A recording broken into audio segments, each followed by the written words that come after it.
As the teacher assisting students with the banner heraldry project, the thing that you're going to be determining is what piece of felt they need at what given state in the project. And as they're initially starting, the question is, what is their base felt color going to be? And sometimes this is really obvious and sometimes it can be a little tricky, but there are a few rules you want to keep in mind as you're directing students in terms of which color to get. So this particular student has designed a Spanish round banner. It's broken up into 4 quadrants, 2 of which are yellow, 2 of which are black. And then in the center of the banner, they have a badger. So the question is my background on this particular banner going to be black or yellow? So your background color will be the full size of the banner, and then you're going to be adding layers to it. This project is definitely focusing on adding layers to the felt. So in this case, you're definitely going to want to go with a yellow background. The yellow background is really critical here. If you were to go with a black background and then put the yellow on top, sometimes when you have a darker color and a lighter color above it, you can see the darker color through it.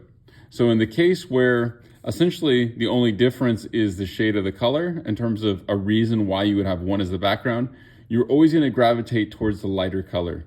So in this case, the yellow is going to be the lighter color. And just as you can kind of get a sense here, look at how much of their template I can see through that yellow.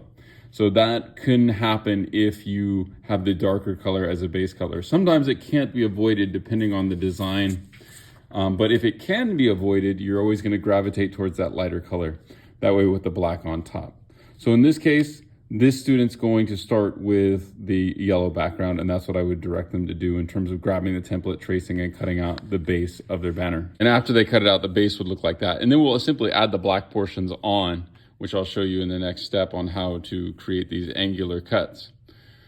The other thing to keep in mind is sometimes students will design a banner where it has like a trim color. So like there's a section going all the way around the banner that's one color, and then the rest of the banner is a different color. And even though it's a small strip of color, sometimes it's going along the outer edge and going the entire perimeter.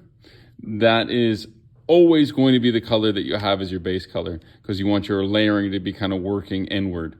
And it's really difficult if you start with a different color and then try to add the edging by just adding pieces of felt. So you want the base color to ultimately form that trim piece as you're layering up.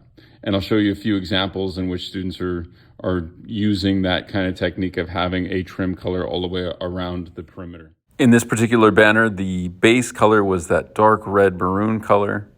In this instance, we used the yellow as the base color, again, forming that perimeter edge. And finally, in this example, we used the black. Even though as a general rule, you're not going to have the darker color underneath the lighter color, this would be an example of an exception to that rule, because creating that black trim around the edge is too difficult if you start with the white as the base and then try to add the trim on at a later step.